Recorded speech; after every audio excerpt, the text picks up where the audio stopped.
Welcome to another exciting episode of the $1 Million Peddlers. I'm Paper Guy. And I'm Mr. Magazine. And it's the Hump Day Happy Hour Salute. We started off with Sagamore Spirit Ride. Yeah, it felt like a street name.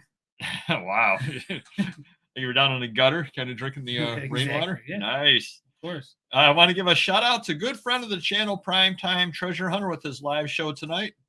He is celebrating 1,000 videos. Wow. Congratulations, Primetime, on that. I must ask how many we had. You know what's funny? Random Neighborhood Kid and I have a bet about whether you can guess how many videos we have or not. Oh, man. All right. Let's do it real quick. How many years are we doing this? 2 years? Year and a half? February of 2000 and so almost 2 something, years. A couple years. Almost 2 years. All right. So February years. 2000 and something. I really hope. Well, at one a week, we're talking 100. I mean, we're doing more than that. I want to say 378. Holy mackerel, Andy. It was 342. Counting the lives. Counting tonight. Yeah, pretty good. Wow. I always won that at Darien Lake when you could guess the weight and the height. Yeah, I always won that. Very good job, Mr. Magazine. Yep, it's our live show number 41 and our overall show number 342. We're a third the way to greatness, like Primetime. Yeah, so absolutely. Shout out to him. Yeah. See, some people are here. I think we have a first going on. Amazon Seller 99 is first in line here. This is great. Yep. Happy Wednesday as well. Michael's in the house. Ron is here nice and early. Good for Ron. The lovely Lori's here. And now this shot may make me forget, but all I know is Paper Time Machine sounds like a really cool name.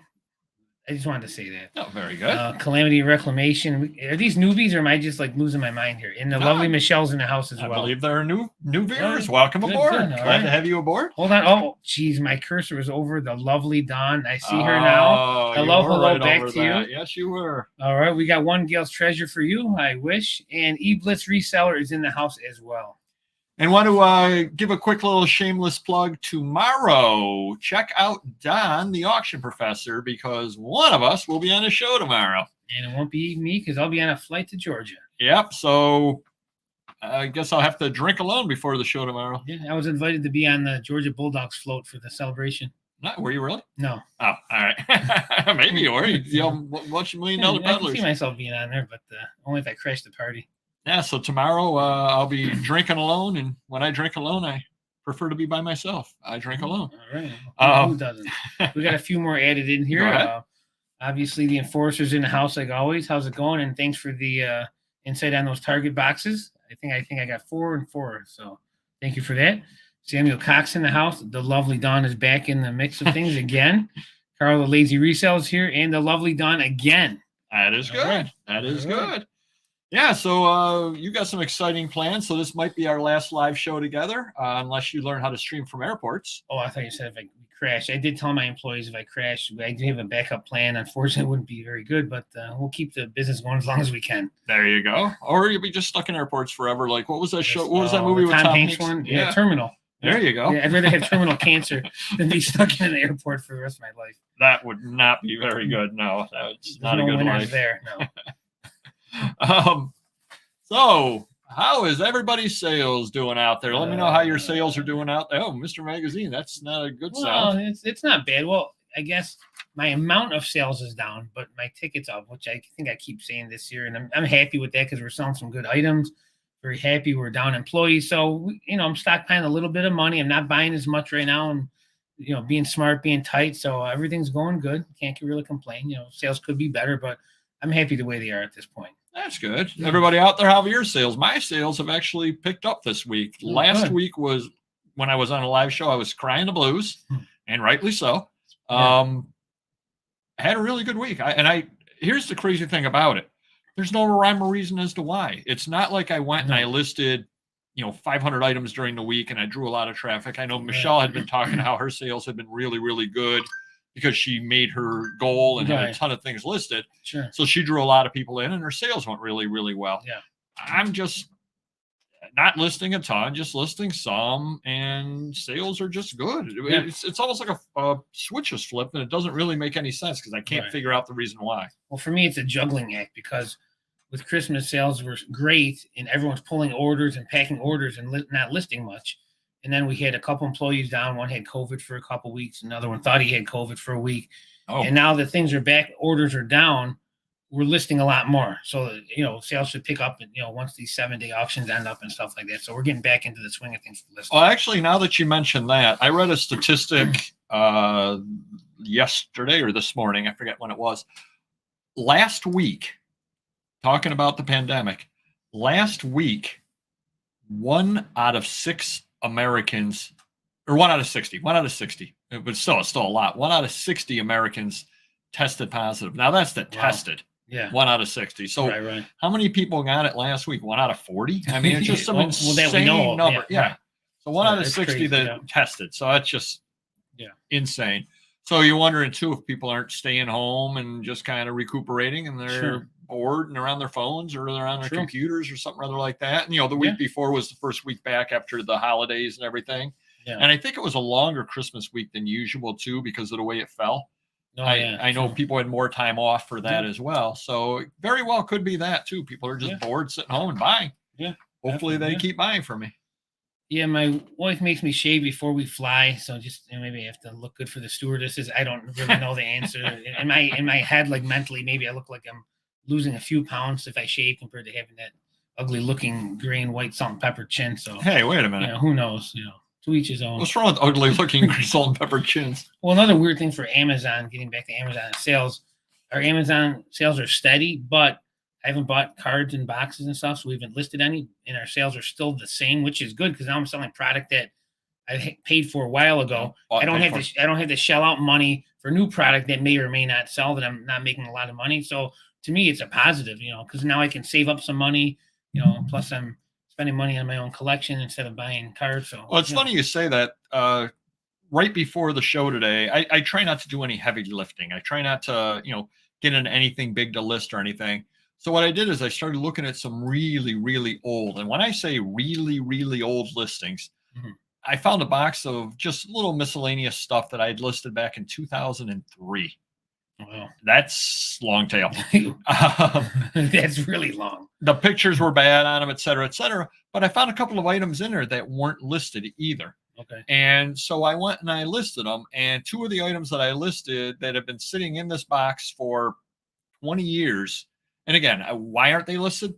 At some point, they dropped off. Yeah. Whatever the reason is, they just disappeared out of eBay's listing somewhere in the last 20 years. I listed them, and I know that just knowing the way that I used to do things, I would have gotten $8 to $10 out of each of these items and been happy about it. Yeah. Now they're better than that, and I did a better listing on them, and I'm listing them at like $24 and $28, and I'll end up getting $20 out of them, which they're worth every penny of that. So I'm not spending money and finding old things around the house and making more money than I would have. And they were bought and paid for. I mean, if I listed that box in 2003, these are bought and paid for. They better be. Sure. Oh, yeah. They better be. True. Yeah. Luckily, I got booted off eBay in 2008. So my listings don't go that far back. Don's got steady sales, down a little bit, but better than they were this time last year. See, that's the key. Is better than last year. Yep. Everyone is scruffing. Well, you got to stay warm. Yeah. I think he's talking about my aunt. Oh, well, let's move on. What did Paper Time Machine there say? He said something long comment there. Oh, sales strong last 2 weeks. So the eBay gods will probably try to bring me. That was always a debate on eBay about whether they do or they do not throttle you. Now, in 2019, I believe it was, I did go to eBay Open and I did ask a representative, and that representative acted surprised as though he had never heard of that before. And he said, no, we don't throttle people. Yeah. Do I think that they do? Yeah, I think that they do. And I think, again, I think I've mentioned this before on shows. I think it's for your own good in their mind that they throttle you. Yeah. Because if you've got, how many items do you have up? On eBay, 155,000. 155,000. How many items do you sell in a week? Let's see, with multis, 100 per day right now. So just on eBay, 100 a day. So 700 a week. Roughly. 700 a week. So you've got 155,000 items up and you sell 700 items. If you all of a sudden sold 700 items in one day, you probably couldn't handle it very well. I would love the money coming in as long as they weren't $5 items, like old items. But yeah. And if you did that 3 days in a row, Yeah, you'd be burned out. You'd run out of supplies. I'd be working 24 hours straight. Yeah. So do I think that they throttle it? Yeah, I think that they do not show your items up in the listings so high at some point. And I think I understand the reason why. Yeah. But again, eBay told me, no, they don't do that. So who knows? Yeah. Selling more higher price stuff lately, like $600 concert program. Isn't that what a ticket costs these days to go to a show? Or a Woodstock ticket, original. Did you sell one? Long time ago. Yeah. Nice. Nice. Anybody doing any sourcing out there? How about you, Mr. Magazine? Man, things are quiet. I don't know if I mentioned this last week. Remember that diecast card collection? I don't know, they had 1,500 of them or something like that. And the lady's husband passed away, and I made her an offer, and she thought it was extremely low, and then I said, well, I mean, I went a little higher for her. I said, well, that make you happy? She says, let me think about it. 2 weeks later, she called up. She said, okay, I'll do it. So obviously no one else is willing to compete with my offer. And like I said, I held firm. I could have went more. I went a little higher. So obviously I'm leaving tomorrow, but I said, I'll come back Tuesday and pick them up for you. So either nobody went higher or nobody wanted to come out and see. I don't know. I don't know what the situation is around the country for all of our viewers. Right. It was brutal. I mean, we had a heat wave today. It was 34 degrees. Yeah, it was a heat wave. I'm running around out there in shorts. I mean, it was 34 degrees today because it was 2 degrees the other day. It was brutal. So people might not want to go out in that either. Who knows? If you pay for a store and therefore pay for listings and eBay hides your stuff, that would, they actually do mention right in the user agreement that your listings may not be viewed. So they've got, and I know Osh Professor has done quite a few videos about that, that they right in the agreement say that they don't have to show your listings. So when I agree with Troy, though, they'll word things differently. Oh, well, yeah. Yeah, exactly. Yeah, absolutely. Yeah, I think they wouldn't say, we're going to throttle somebody. Yes, but and the other thing, I do know that a mutual friend of ours does absolutely believe in it, and he said that what he did was he basically wrecked their algorithm by listing things at auction that were really, really good. He saved up all of his good stuff for about a year, and he was listing his mediocre stuff and keeping the sales up. And then he pounded all the good stuff for a year and built the sales up because the good stuff was selling for where it should sell for. Right. And then when he was done selling his good stuff, his mediocre stuff, he was selling more of it every day. So he's a firm believer in. Yeah. So again, who knows? These are all just stories we hear, but who knows on that? Cool. I know that. So there was that program. Oh, Monterey Pop Festival. Oh, all right. Oh, very cool. Oh, that's awesome. Yeah. Have you been getting, and I'm sure Amazon Seller 99 has been getting them, all of the high price warnings from Amazon? Oh, every day. They are hammering prices. But the crazy thing about it, I know we've talked about this before, but some of my items are $5. Yeah, no, I agree. And if you lower it, sometimes it's like my employees tell me. So let's say there's a magazine for $50. We put ours on for 45. We get the pricing error. The other people at 50 don't. Theirs are still up there. We lower it to 40 or 30, and we still keep getting it. It's crazy. Or it's like $5.99 for Hot Wheels. It's too high. It's nuts. I had a comic book up that I was asking $22 on it. They sell occasionally, or $24 on it. They sell occasionally at that. Got the pricing error. I looked, and the low price on it was $19.50. Yeah. So I priced mine at $20.17. Right. Nope.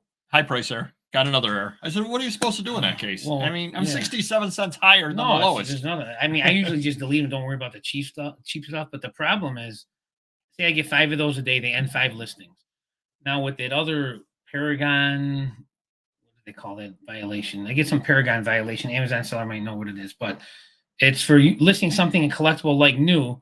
So if you have 2 options, new or collectible like new, and it's not new, you put in collectible like new, that's a violation. No matter, we've checked magazines, toys, and so they're knocking off 10, 20 items a day from me. It's great. And they're violations, which they really even shouldn't be, because I can't list them in any other category. Carl, I mean, I know what you're saying, and I know it'd be tough to prove because obviously if I've got a December 5th, 1955 Time magazine up and you search on December 5th, 1955 Time magazine, I certainly would hope that mine showed up. I think that where the throttling comes in, or the listings not really showing up, are if you search on Time Magazine. I think that's where it comes up that my Time Magazine, because there might be 25,000 Time Magazines up, doesn't show up. Or maybe it does, but who's going to go through or it's at the bottom of the pile? Who's going to go through to the last page to see every Time Magazine that's possibly up? I think that's where the people are talking about it, that they put you down in the search. Yeah, I mean, I think if you search on your item, you'll be able to find it. So it's technically on there. It's just not as visible or higher up for the other listers. So I think that's what I think that's what the argument is, that they push you down in search on generic or large. You search magazine. Who's going to go through, I don't know how many magazines, 250,000 magazines, to see if the one magazine you have listed is actually showing up in the search or not? Nobody's going to check on that. But if they put you on the second last page, anybody that types in magazine is never going to go through all of the listings to find you. So, but somebody has to show up on the first page. Or you show up on the first page or the last page. I think that's what the whole argument comes down to. And again, it's not real easy to prove or disprove on that over there. Been doing any other sourcing, or is that about it? No, it's been pretty quiet. I mean, I got these big deals in the works still, and I'm putting it off anyways. The other 2 adult deals out of state. There's the monster collection out of state, so hopefully that'll happen in February. So right now I'm just laying low, saving some cash, and see what happens. Can't believe anybody else out there has been getting any buys, but let me know if you have. About the only thing I got going on is one of our subscribers that I've dealt with before that does clean outs. Going to be meeting him Saturday at a local mall, buying 8 boxes of stuff. No idea whatsoever it is. It's stuff he cleaned out. So we'll talk next week about what it is. Yeah. And a mutual friend of ours, a dealer, gave me a call. He's been going on a pick, I guess. Some dealer's father or somebody's father passed away, and the father was a dealer and is bringing stuff over, and he's picked it for a couple of days along with other people. He'll be done picking it Saturday, and then he'll give my information to the guy, or that guy's information to me. So I'll be picking Sunday or Monday. Actually, did I tell you about the Funko collection I looked at in Irondequoit? I don't know. Okay, well, I did over the weekend. I forget. Well, I have one Funko collection I'm actually buying Friday. They're going to bring it in when I'm not there for my sister will take care of that. But I did go to a house. And this kid, probably in his late 20s, had about 1,000 Funkos, but he didn't want to sell all of them. Okay. So I went there, and I watched him for an hour and a half. Now, this was a Saturday morning, so my store is usually busy on a Saturday, so I had to be there by a certain time. And I watched him go through his collection one at a time and separate them and price them out as he separated them for what he wanted. So after an hour and a half of this, I had to say, that's brutal. Yeah. I think at that point, he set aside $150 for me, and he wanted to keep a majority of himself, which is fine. But if you did that ahead of time, I don't have to look at the other 800 that you want to keep. That's some of the good ones. And I could just say, hey, here's 150. What do you want? I'll offer you this. Boom. So I just said, hey, listen, let me go. I know there's at least 150 that I want to buy or you want to sell me. Go through it all and then call me when you're ready. Because I mean, we were literally, and he's pricing them, and he's pricing them on the Funko site, which probably 25% higher than average eBay sold price, which I explained to him. But I just say, hey, when you're ready, I'm ready. Just go through it and keep what you want. I'm fine with that, and then we'll do the rest. But yeah, I just couldn't sit there for hours and hours. It wasn't feasible for me. No, nice kid, but he was attached to him, which I get. But in your own time, just Yeah, you definitely have to prepare things if you're having somebody come by to buy stuff. You gotta, and it's one thing if you're like, this is the stuff I know I'm going to sell. Right. This stuff over here I'm not certain about, but take a quick look at this. Well, that's exactly how he did it. He's like, you definitely got to keep these. Let me think about these. Right, but did he have it set up that way when you showed up? No. See, and that's the problem. If he had it set up that way when you showed up, it's a whole different story. Tubs in the attic, tubs in, and sadly, we were supposed to meet a week before, and they weren't ready. And by the time they were ready and I got there, they still weren't ready. So, but it was all right. Sometimes you got to spend a little more time than you should be, but it is what it is. Oh, I want to give a quick mention tomorrow. There's a video coming out that just has me in it because I'm phasing him out slowly, but he doesn't know that. Good. Well, with you being stuck in the airport for years, I'm going to have to. Well, I'll probably have time to finally watch you. Oh, that's true. You'll be able to catch up on all the old video, all 342 videos. There you go. Perfect. Look at that segue back to the other part of the show. Yeah. Nobody else ties their shows back together like that in a neat little bow. Exactly. But tomorrow we have a video coming out that I really want everybody to see. And the main thing that I want is I want comments down below about whether you like the concept or not. And what it is I pull up my things that have sold in the last whatever period of time. And I pick out, I don't know, seven items, let's say. All right. And you know how we do our Bolo videos every Saturday? Do watch them if you haven't already. Every Saturday, great. Be on the lookout for what sold on eBay videos. I do that every single Saturday, or we do that every single Saturday. Yep. So what I did this time is I picked out things that sold, but I'm calling it an anti-Bolo video. Okay. These are things either don't buy because, gee, I listed it in 2011. Maybe nobody wants to buy it and hold on to it for, 11 years. Exactly.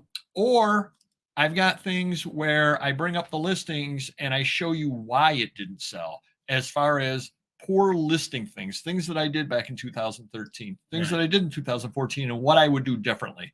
So I think it's kind of an interesting concept, and I definitely would like some feedback on it, because if so, then I can do more videos like that, certainly. So do catch tomorrow's video and do comment on it and tell me if you like the concept or not. If you all tell me it's terrible, I won't do it again. If you tell me it's a good concept and you kind of did enjoy the deep dive, I'll do more, and you have no excuse not to watch it. Exactly.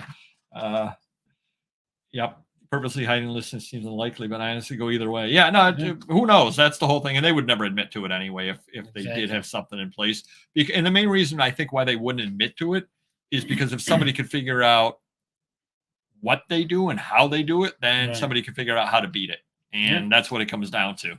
That's why all these places keep all their searches and everything so secret, because they don't want. I learned how to beat it. My stuff's always on the first page, so they don't want that to happen, obviously. Yeah, I agree with Linda. I'm doing the same thing right now, just holding back tight and buying and building up some money. And when the good deal comes around, I'll have some cash for it. Oh, we have greatness in the house. Oh, hey, we mentioned you earlier, Auction Professor. I did mention that we were going to be on the show tomorrow. I was going to be on the show tomorrow, and I gotta say something funny. I thought it was funny. I don't know if Don noticed this or not. He did ask me for a photo to put up for his thumbnail. Oh. And he wanted a photo of Head and Shoulders. And so I sent it to him. And when I emailed it over to him, guess what I called the file? I don't want to say anything mean. Well, I'm sending it about myself. I'm not. You sent him a picture of the actual shampoo, Head and Shoulders. Yeah. Yes, I did. No. I sent a picture of myself. I called the file handsomeman.jpg. Oh, nice. So I wanted to see what he was going to say. He didn't say anything, though. Because what exactly do you say when somebody... He's still in shock. Yeah. What do you say when somebody says a picture of themselves and calls it handsome man? Exactly. That's exactly what you do. Very true. I agree. You can't control it, so let's not worry about it. Did move one item on Etsy and one item on $1,000,000.peddlers. So those are humming along nicely. I contacted Mercari regarding shipping that. Out. Yeah, UPS. I said I do not ship UPS. I don't know why they have that option, and I never got a response. So never shipped it out. Did you get paid, or you didn't get paid? I did get paid, so I don't know how to handle the refund. Can I refund it myself? You'll have to help me out. It's my one sale ever at Mercari when I thought I got booted off, so we'll worry about that Monday or Tuesday. There you go. So we got some other things going on over here. Oh, we another quick little behind the scenes. So we had missed a couple of weeks of filming just because of vacations and schedules and all that kind of thing. We did do Bolo videos. Got a Bolo video up Saturday. 9 o'clock was when it previewed. 8:50, we had it up. Oh, wow. We were cutting it right down to the wire. Nice. We had backup videos all set to go on that one over there. Almost perfect. Yeah, almost there. And did do some opera program listing. If you remember, I'm supposed to be knocking off some of my my money piles or death piles, and did get the opera program stuff up and been selling a few of those, so that's good. Got Friday off, so when we're on the auction, when I'm in the Auction Professor, we can be on all night long, pull an all-nighter. I'm fine with that. And got the long weekend, so we got to find a nice pile of stuff to get listed, which of course means I'm sourcing on Saturday, because of course I am. Well, The one he just spoke of was not a rambling story. I know it would appear to be that way, but it was not a rambling story yet. Wow. Some people think every story is a rambling story for him, but that's not true. Wow, that kind of hurts. That really hurts. The anti-bolo concept. When I'm sourcing, I look at completed listings more for what not to buy as opposed to what to buy. Yeah, and that's exactly it. And that's one. That's a concept that we've tried to get through in some of our videos before, as well. That one of the primary things that you can use the phone for is to get warned off of things. That when you're at a sale and you pull something up on the phone, you're like, oh, I haven't seen that before. That sounds pretty cool. They want $15 on it. And then you pull it up and you go, comps are $22. Where am I going? That saved you $15 right there. Sure. Because you could buy the $15, sell it for $22. You take all your fees out, you made 50 cents if you made anything. Right. So yes, I'm glad that you like the general idea. Oh, there you go. Makari has a bad habit of holding people's money. Yeah, so does my wife. Wow, only yours. Only yours. Yeah, sorry. Couldn't help it. Oh, I wanted to also throw out there, if people could email me at themilliondollarpeddlers@gmail.com. In May, you've met him before, a friend of mine back from high school, Johnny Bagpipes. He wants to go on a couple of day trip. I haven't seen him in a couple of years because of everything going on in the world. Yeah. Wants to go on a couple of day trip. The only thing is it's got to be drivable from either Cleveland or from Rochester. So something 4 to 6 hours away from Cleveland to Rochester. So if people out there have got good areas to do sourcing in May, reach out to me. We really don't know where we want to go whatsoever. Love to meet subscribers. That would be great. Love to do a sourcing video. I already talked to Johnny Bagpipes, told him, look, you're going to be holding the camera and, doing videos out there. So if people can reach out to us and just let us know good sourcing areas, really up in the air about where to go. Just has to be drivable. That's about it. So that should be a lot of fun. So looking forward to that. I'm sure you do. I'm sure you do. Someone's taking shots like we are. Wow.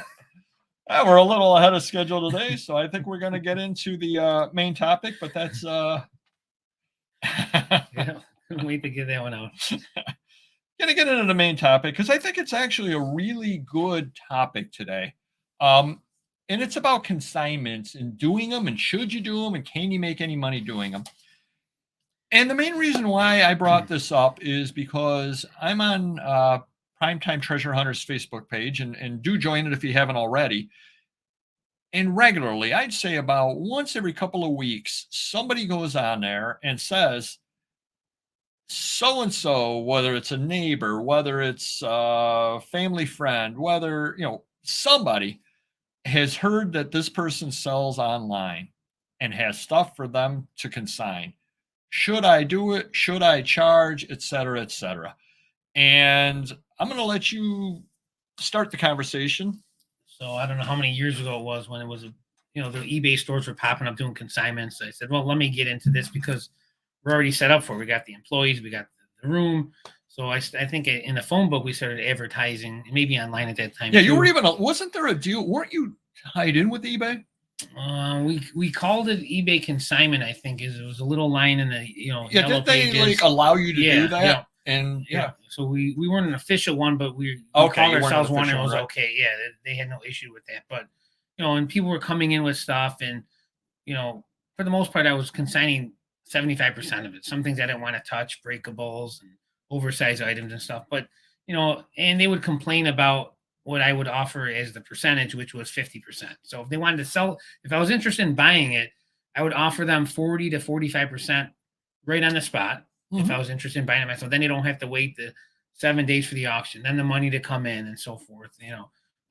But it became more of a headache because not only were they complaining they weren't getting enough money, you got to factor in eBay fees as well. That was a big thing too. Now let me ask you that: who paid the fees, or how did you figure the fees at that time? I gave them 50% and I covered everything. Okay. Yep. So, so what was I making? 25, 30% maybe. But then you got the problem. Someone doesn't pay. Something gets broken in the mail. you know. Oh, we got another celebrity in the house, Primetime Treasure Hunter. We give you a shout out about your 1,000 video. Wow. Congratulations. It's like an all-star cast going on. It really is. We're pulling all the stars in today. Just to let you know, we got 342 videos. So yeah, a few more years maybe. Yeah, who knows? But back to the story already in progress. So yeah, so you know, people would come in, consign stuff, and besides them complaining, you know, they wanted more percentage. They wanted to pay. They wanted to get more money from us. So basically, it wasn't worth it. A lot of headaches, so we ended up just getting rid of it. You know. Yeah, and I think that one of the key things that you'll see out there is that there aren't any more, or might be one or two left out there, but there really aren't the eBay consignment stores anymore either, because I think that they found the problems as well, as far as that stuff. Yep. Yeah, they all died. There's years ago they didn't really last long, maybe a year. You know, some people open up businesses just for that alone. They probably realized between the rent and all the headaches and the fees and all, it just wasn't worth it. Yep. Stay far away from consignments. Yep. Well, and I'll give the perfect example. And if you haven't seen the video yet, do check it out. We've got the video on Slaying the Monster, the T206 haul. Just a great consignment. Yeah. You know, that's an exception to the. But did you make any money?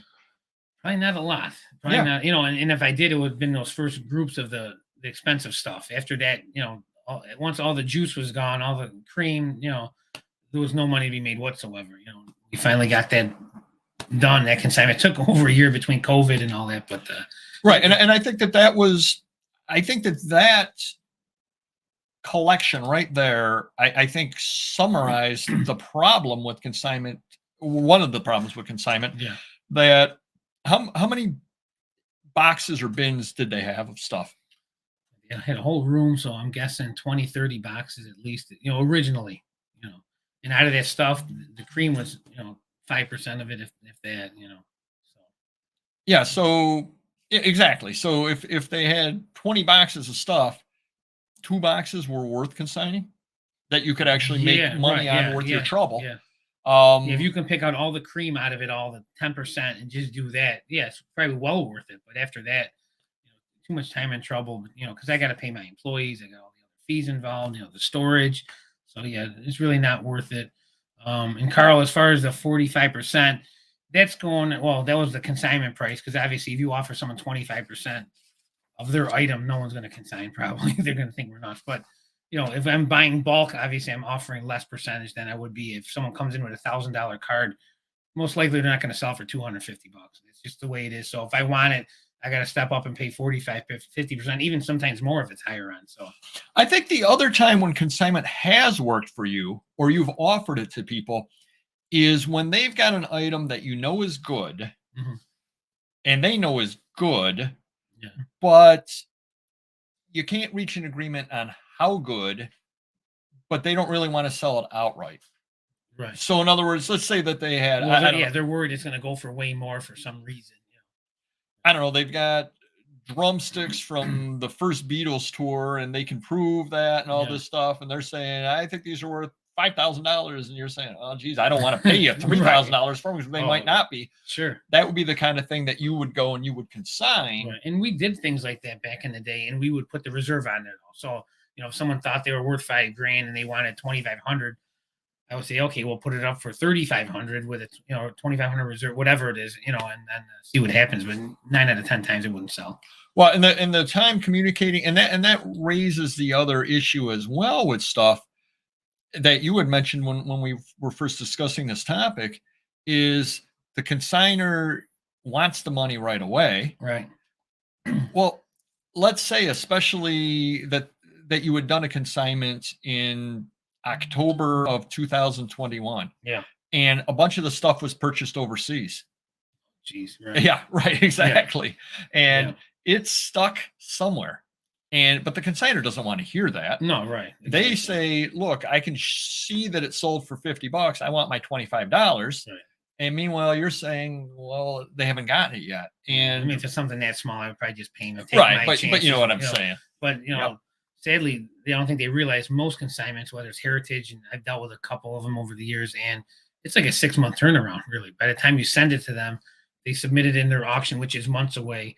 The money comes in, they got to make sure it clears, and then, you know, they'll mail you a check 6 months later. So with us doing it when the buyer receives it, that's maybe 2-3 weeks, Well, I'll give a bonus rambling story of the week talking about consignment with an auction house. Yeah.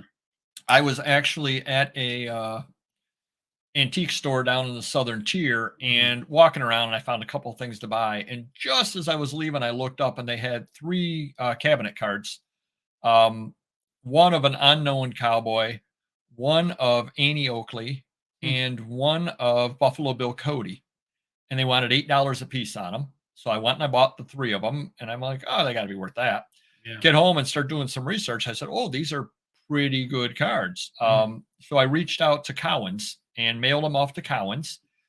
Year later, I get they went for very good money, compared to the $24 I spent. I think they went for $1,200 for the 3 of them or something like that. Yeah. And they even sent me the catalog when it was in there and everything. But that took a year. That took a year to send them off to them. They had to find the right auction for it. They found a Western American auction for it. They put it up and they ended up selling. That's a year. Yeah. Somebody coming in consigning something with you does not want to wait a year for it. No. They do not want to wait that long. They don't really want to wait 2 weeks. They want to it's a 7-day auction. Can I get paid 7 days? No, because I may not be paid in 7 days. So. Right. And like Dawn says, and that was one person that had been talking on Primetime's page. And I actually did comment on her and suggest that, yes, that they do the consignment for the person, but they set some parameters up. And that was because it was a case where it was like their Nana, the person had raised them kind of deal, whatever. Yeah. Yes, you can't say no to that person. They've done so much for you, and it's not about the money or anything at that point. Yeah. But you also have to limit, because again, we have the video that when it came out a few days ago about opportunity costs. Yeah. Everything of Nana's that you're listing is something of yours that you're not listing. Well, exactly. I was just going to say something like that. I charge a fee if it didn't sell, because what good is if I sell 100 items on consignment of other people's, I can't sell 100 on my own, and then none of them sell. I've just wasted, I could have listed thousands of dollars in items. Yep, like Primetime. So you do it for the neighbor. You're doing it as a favor. Yeah, I'll do a couple of items for you. Your Nana wants something sold. Yeah. You sell that for the Nana, and it's not about the money. But when Nana says, oh, I want this stuff sold, and she starts pulling box after box after box out with 500 things, you're like, hold on, I love you, bud. Yeah. I love you, bud. I'm doing this as a favor. I'm going to list a couple of items for you. Yeah. So that's another situation that goes on with that. I did consignment for years, did 50-50 of the net. Yeah. That worked fine. Only would recommend to folks trouble finding inventory, though. Yeah, I would say if it's something that is good and obscure, but you can't hammer out a price on it, or you're afraid to commit the price and they're afraid to sell for that price, then it might be something like that. I think the other thing let me ask you this question about that consignment that you had with the T206, and then you got into some of the other items. Right. How many items would you say didn't sell and they wound up in the store, and then the accounting is terrible? So as far as the cards, there's a handful left from those first 2 or 3 deals, but most of them did sell over time just because they were old and I was taking offers on them. And if I put $20 on a card, they offered 10 or 12. I would take it because I know if it was worth more, it would have been gone by now. The problem is the older boxing magazines, some of the autographs, those are still sitting in my store. But yeah, it just takes a long time for that stuff. And like you said, it's annoying with the accounting because it's after the fact. Yeah, and that's one of those things they don't necessarily understand. Right.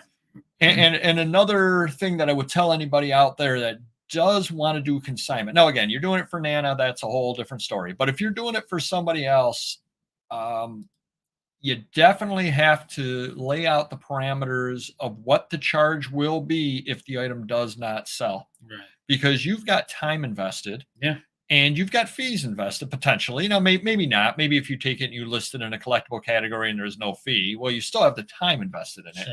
Sure. So what is how do you handle that, I guess?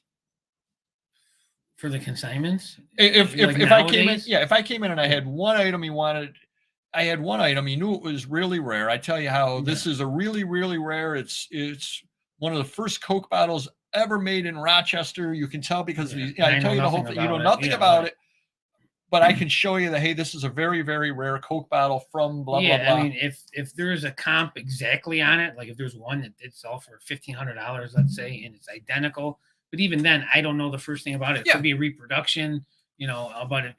I guess I would say let's put a reserve on it. So right. But you put the reserve on it for $1,000. Yeah. And it doesn't sell, and I want the bottle back. Right. I would charge a fee, obviously. Yep.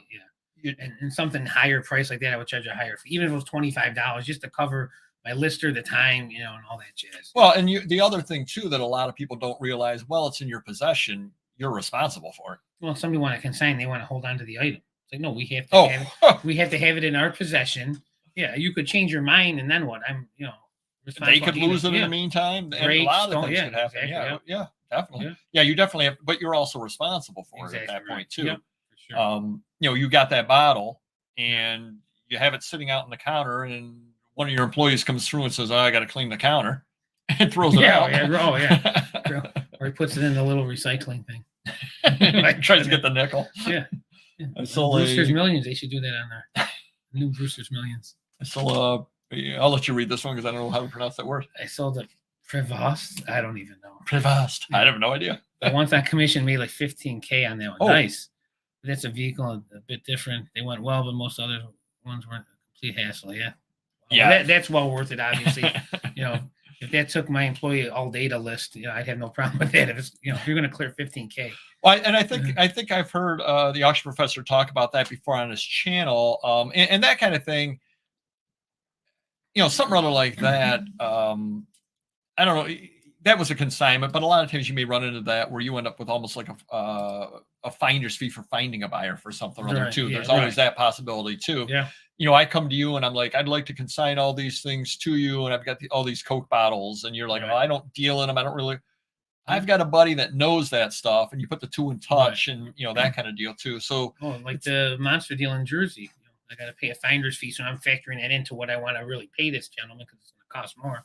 So that's another thing to talk about down the road. Write that down. What am I writing down? Finder's fees. Finder's fees. There you go. Yeah, they're very, very important to do. I know. Don's talked about he pays those out. I always do. Yep, I always mention that to people. You definitely have to do it. Definitely have to do it. Calamity takes items worth a minimum of 60. Yeah, at one point when I was winding down on the consignments, I jacked up to 100. So like, I don't want to deal with this stuff. $100 minimum, it's not worth it. Then again, I never did oversized. I never did breakables. It's just too big of a headache. Yeah, there's a lot of, like I said, there's a lot involved in it, and there's a reason why it doesn't happen nearly as much as it did before, because I think a lot of people did see the pitfalls of it, and there are a lot of potential pitfalls for it. Yeah. Can you make a living just doing consignments? I don't think so. I don't think so. Yeah. You got to do volume. Yeah, it's a lot of work, a lot of volume, a lot of headache. Well, it's funny you say that, Carl. I know we've mentioned this on the show before. I'm the other way around, I think. I would absolutely prefer buying off a dealer than buying off a civilian. 100 times. True, yeah. I have no guilt when I buy from a dealer. None. They're a dealer. They give me the price. That's it. If they miss the treasure, that's on the dealer. They're in the business to know. True. And usually, a dealer truly doesn't care either. Yeah. Because usually they want it gone, or they picked it, they had to buy the entire estate in order to get the glassware that they wanted. Yeah. They're just looking to get money back out of the stuff. They don't care how good the stuff is they sell to me. Yeah. You go on a house call. I always overpay on house calls. I absolutely know it. I'm not a fan of house calls. The dealers know the going rate. They know what's fair. They know what they need to make money on. They're not going to, a dealer's not going to sell you for 10% unless it's volume. Where the people that you got to buy from, they could have dreams of things being worth thousands that are worth hundreds. Who knows? So, you don't want to scare them either with realistic offers. But I'm more comfortable with, most of my business is buying off people or dealers. So that's what I prefer. Yeah, definitely. And auctions are so much fun. I love auctions. Can't wait for them to come back if they are. Those would be a lot of fun auctions. Now that's, and obviously people consign a lot of things to auctions as well. That's a whole different way to do it. Can you make money as an auction house consigning? Yes, you can.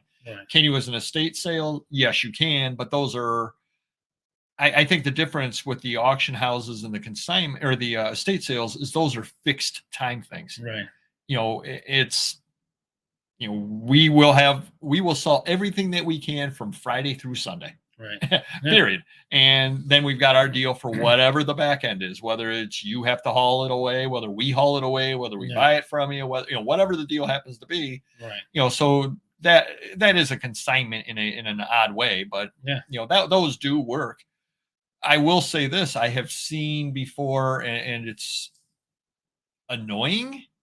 I'll tell you what's annoying when you're done. My voice? Well, no. Well, yes, but that's not where I'm going with this one.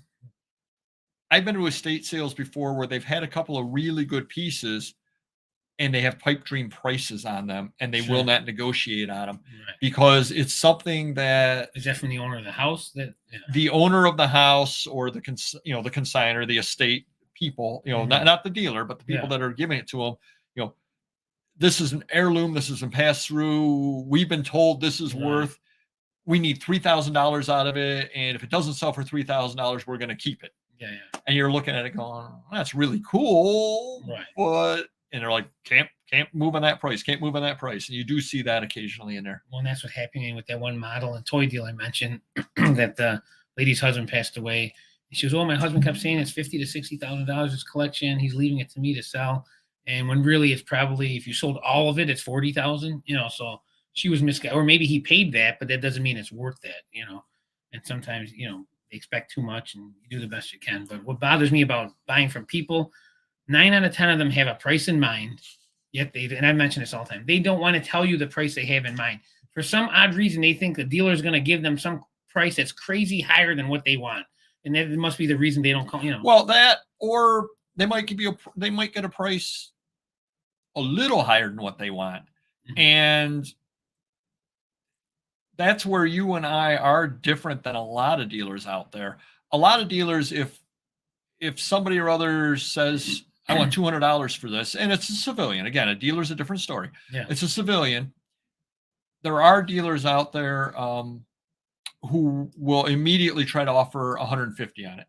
Right. If no matter how good it is, whereas we're both, you're selling yourself a little bit short. I'm going to give you a little more money than that. I'm going to give you 300 on it because we will actually give more. Many times. Selling yourself far too short. Yeah, I remember the Star Wars collection. They wanted 150. I said, "You're screwing yourself. I wouldn't be able to sleep tonight." I offered them like 300.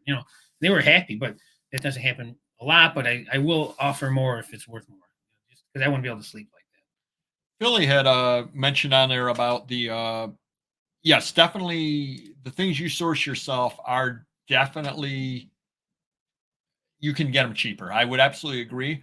I guess one area where if you can work out a good, favorable terms on the consignment would be if it's an area that you're thinking of getting into, it might not be necessarily a bad idea. Right. If somebody comes into you, like I don't do records, but somebody comes in with 25 records. So it's got to be a low enough volume that you can handle. They come in with 25 records and they're a record collector and they've got the notes on there. First pressing, this isn't a dead wax, this is that, worth $250. Maybe that might be worth it for me to take on, because even though I'm not making much in the way of money, I can do 25 records in a day, no problem whatsoever. And I'm making a few dollars for myself. But I'm getting the experience. I'm learning as I list them all. I'm saying, oh, now I know what to look for when I go out. Now I know this record. Now I know this. So on a very small consignment, on something that you don't know but you're interested in, it might be a cost-free way to get an education. I hadn't thought of that until reading that.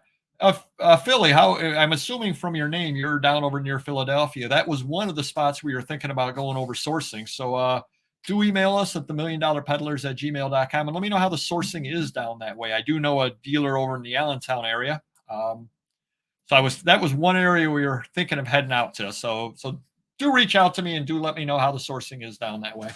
I'll laugh if he says it's for Philly cheesesteaks and that he lives in Philly. There you go. That would be funny. How would I know? I've never been to Philadelphia. See if I got anything else down over here about that. Go ahead. You can talk to me. Professor pays a finder's fee when he buys something. I do as well. Carl had a question. How much do you pay? From what I've seen in the past, I pay 10% generally of what I buy the items for. That seems to work well. So if it's, obviously $1,000, I'll give 100. This one deal going on in Jersey is going to be maybe $30,000 or more. So, I might have to kick in $3,000. But again, something of that level though, I have to factor in all my costs and what it's worth me buying them for. So that might be a rare occasion where I may have to offer a little less just because the travel delivery, the trucks, the labor might be 3,000-4,000. Now I'm tacking on $3,000 with the finder's fees. Now we're at 7,000-8,000. I can't offer him the original price that he wanted. So we'll have to negotiate a little bit there and see how that works out. But he does understand too that you've got expense. He may not understand the finder's fee. That one he may not care about, but he has to understand that he's going to get less selling to you than he would selling to his next door neighbor that literally can just walk next door and carry the stuff. Exactly. If he has room for, $300. Right. But you know what I'm saying? I mean, obviously somebody in New Jersey. But when you're talking $7,000-8,000, now that's 25% of what he wants for the stuff or whatever. So, it adds up. That's a big chunk. So once we get to that point in the next couple of weeks, we'll know where we stand, and then I'll discuss it. Yep. Well, it's actually funny. I was reading my little notes in there about the topic, the consignment, and this shows up regularly on Primetime's Facebook group. A friend, family member, etc., wants you to do consignments, and the answers range from no to hell no, which is about what the answers do range from. Yeah. All right. Nice. So again, most people seem to be turned off to the idea of doing consignments at this point, and rightly so. I did do them back in the day. I remember I did some 17 magazines for somebody, and I learned from them. One thing, and this is a little insider tip: if you do sell the vintage 17 magazines, number one, this isn't much of an insider's tip because everybody should know this. Those are magazines it's very, very important to go through for completeness because those often had pages taken out of them. Those Jack and Jill magazine, always check the centerfold. Any of the teen magazines, make sure you're wrestling magazines, check the posters. Posters, always check posters. Yeah. Teen magazines, check the posters and check for clippings. Yeah, Dynamites and Mads, I get that a lot too. Yep. But another thing with the 17 magazine, when you're going through it, you may go page 14, page 15, and then see page 18 and 19. That does not mean it's incomplete. Quick little insider tip. Check to see if they had one of those business reply envelopes in it. If they have, or not envelopes, the little cards, they actually count those cards as pages. Wow. So you would go through it 14, 15. Oh, that card is 16, 17, 18, 19. Yeah. And I learned that because of the consignment. So I actually did learn something out of the consignment. And now I know when I go through those that, yep, there's a card right there. And sometimes the card is missing, but then I'll mention complete but card missing kind of deal out of that. And it's one of the few magazines that I've seen that actually does count those. So there you go. You get a little insider tip on the show too. Travis has a good question. Arizona highway year lots worth me picking up for $10 a year. Well, if they had 1,000 magazines per year, I would probably think about that possibly. But that's just my opinion. What do you think? They actually do sell slowly on Amazon. I never buy them. I would not buy them for that unless possibly the first year. I might buy the first year because they had to start in the 40s, sure. I think. Yeah. I would buy the first year. Beyond that, I would keep on walking by them. If you do get them, because you do occasionally get them in a couple of issues here and there in lots. Yeah. They immediately go on Amazon. They don't sell for much, $6 to $8 an issue. Well, what am I going to do with them otherwise? Which, they get listed, and I probably sell about 2 Arizona highways a year. Right. So hopefully that helps you a little bit. Sure.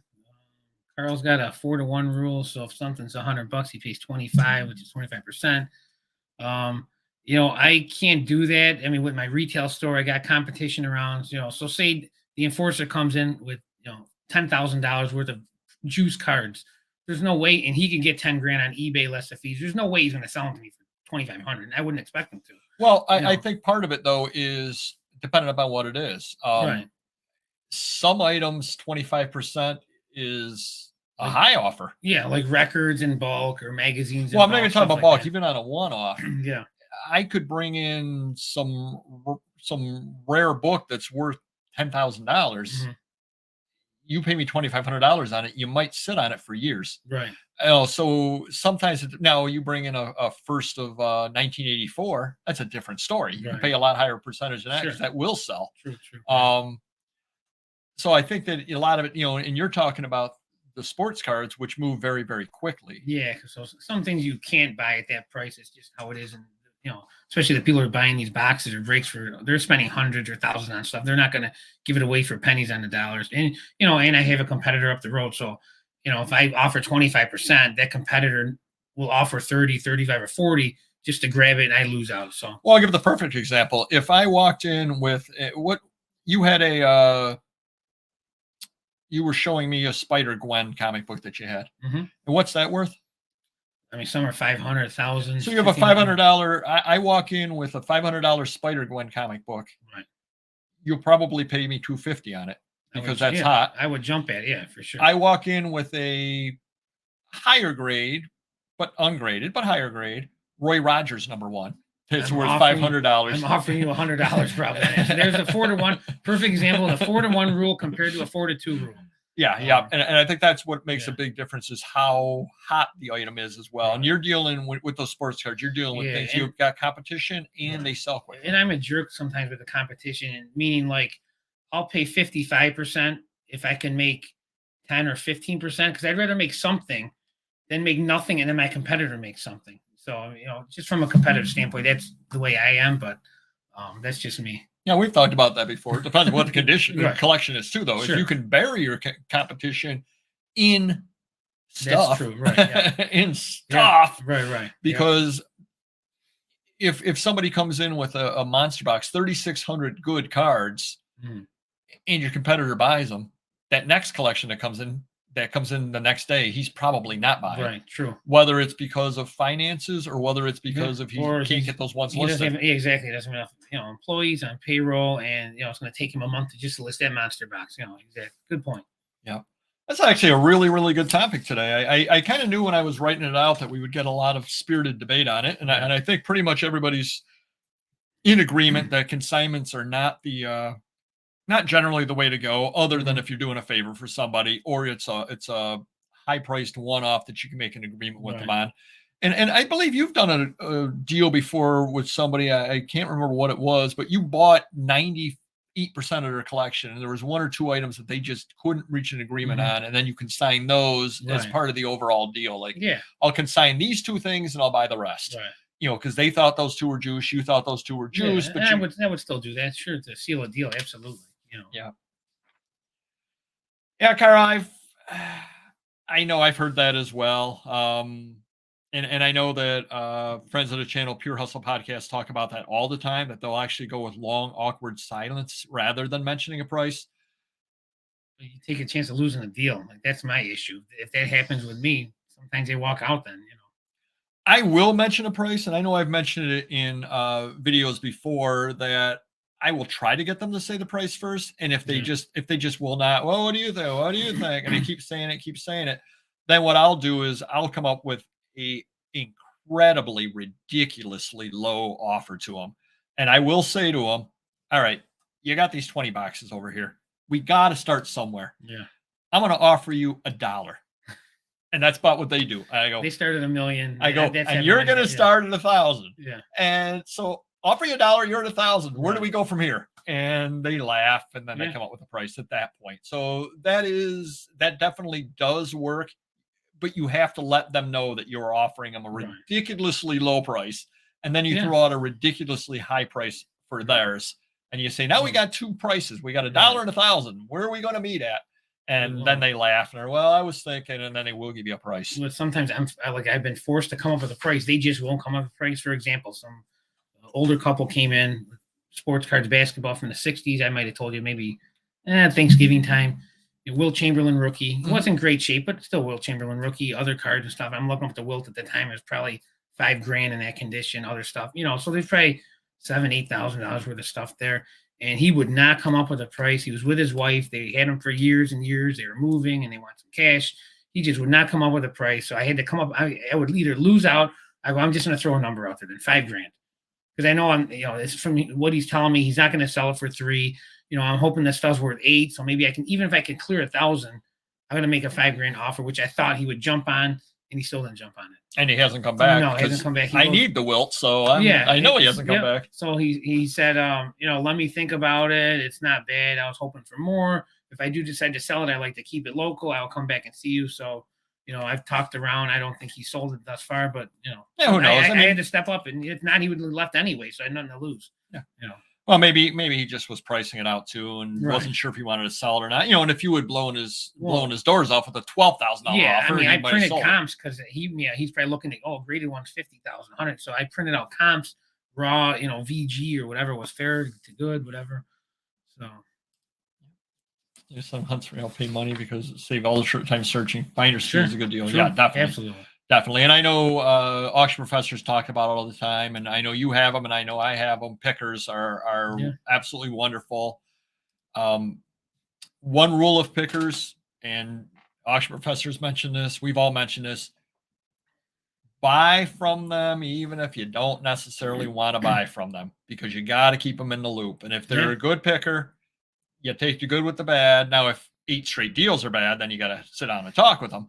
But that never ends up happening. So same thing when I'm at the flea market, I buy from people that I don't necessarily want to buy the stuff from them, but I buy from them all the time. Yeah. So I'll throw $1 at some magazine that I can sell for $5, but at least then I can say they know I'm always buying from them. And then of course I mentioned to them, I got to get something from you every week. And I mention that. So that way, when the good stuff does come in, he always buys for me. He always buys for me. Absolutely. So those are, the sourcing is great. She stakes are better. There we are. Of course they are. All right. Oh, too nice. It's the first time someone said I'm too nice. Thank you for that compliment. All right. We're going to get on into which is a really spirited debate. We're going to get into the rambling story of the week. All right. And this isn't going to be fair because I looked his name up before, so you know who he is. But pretend that you don't know who he is. Okay. Do you know who Tommy... I can't read my writing here. Vardell. I do know who touchdown Tommy Vardell is. Nobis. Tommy Harris. Oh. He was with the Chicago Bears, defensive player.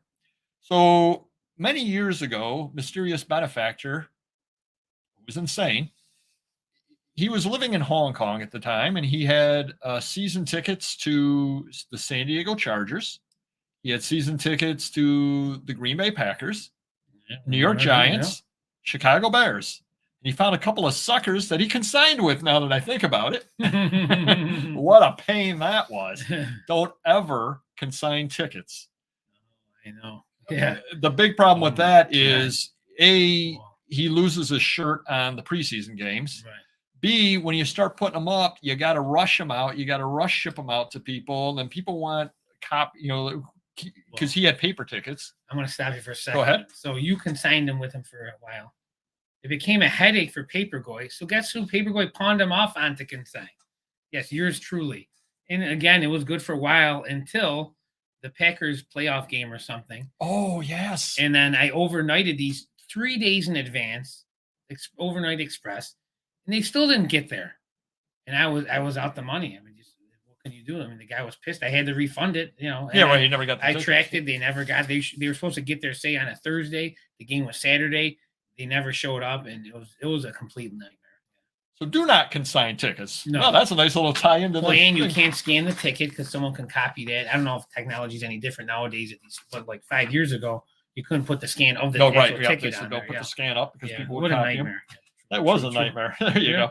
Well, he ended up getting the Bears contacted him because he had season tickets there. Yeah. And they said, we have a deal where we give 5 season ticket holders and a tour of the stadium and get to go down in the field during practice. Yeah. Before the game when warm-ups. And we're doing it to our people who have season tickets who are the furthest away. Mm-hmm. So he was, I don't know if he was in Hong Kong at the time, England at the time. I think it was in England at the time. So he flew in for the game and we all met together for the game. And so I got to tour with him. We got to tour the locker room, got to go down on the field for warm-ups and everything, got to see all the players and everything. It was really, really neat. And so he's got his phone with him and he's got it on video and he's recording the players doing warm-ups. Well, Tommy Harris is a 6'3", 295-pound gentleman. He was doing whatever the defensive warm-up is, where he's doing like a bull rush at a guy who's like he was holding something or other up, and he was like running through it. Yeah. So he's going full speed, and meanwhile, was he doing the rip or the swim technique? All I know, well, I will say, mysterious benefactor did the stop, drop, and roll out of the way technique, because Mr. Harris was not stopping. He was coming full speed right at my friend who was recording, and all of a sudden, and dives out of the way and almost got run over by a 295-pound lineman. I never heard that story. You got it on video still? I believe he does. Yes. Next time he was talking to mysterious benefactor. Oh, yes. Post it for everyone, yeah. So yeah, that is an absolute true story. But do not consign tickets for somebody; they are a complete nightmare. Oh, I love undercutting my competitor. None around here pay a finder's fee. Yep, they're almost always trying lowball. Yep, that absolutely. I'm the same way, and that's why we're the buying machine of Rochester for that same reason. Yep, for sure. Yep, and I always get the callbacks too from all of the people that source too, because again, I'm willing to pay too. Yes, I don't have to make all the money. They got to make money. They got livings to go to. Yeah, exactly. Yeah, sure. But they'll keep contacting Don. They'll keep contacting you. They'll keep contacting me. Yeah. So yeah, take one last run through the comments, and then we'll call it a night. Yep, you need to buy when you don't need to. Yep, we'll make sure they call us every time. Absolutely true. I'm not sure if we posted a video or if we've done the video or not, but that's definitely a video that we have coming up if it hasn't come out already, and it's keep your sources secret. Yeah. That's true. Another really, really important thing out there. I know a lot of people will go on the Primetime Facebook page. Where can I get the best deals at this or that? And it's like, oh yeah, I'm going to tell you the place that I learned to buy all of my inventory online, and then you buy it, and then I don't get it. Sure. Yeah. Good job. That sound familiar? I have one dealer, and we now both write our numbers down and show at the same time. That work. Yes. Matter of fact, that's what Mr. Magazine and Paperboy do. Yep. Anytime there's something we're selling to each other, we put the price down, and we're surprisingly pretty close every time. Yep. 99% of the time, and sometimes my offer on the item is higher than what you wanted on the item. That has happened as well. Fun. Yeah, we go with the average. Yeah. Yeah, and then we split the difference on that. All right, everybody, do hit the like button. We forgot to tell anybody to hit the like button. Well, they were saying it out there. Oh, were they? You were probably rambling, but that's okay. You do understand how the show works, right? Yeah. All right. Well, good luck tomorrow. I'm going to ramble tomorrow. Don is so happy. Yeah, sorry I couldn't be there. I'll be flying tomorrow, but I'm sure it'll be great. Don's checking now to see if he's got a mute button for me. So if you all see me tomorrow on the Auction Professor show doing this, and Don's going, oh, technical difficulties. Exactly.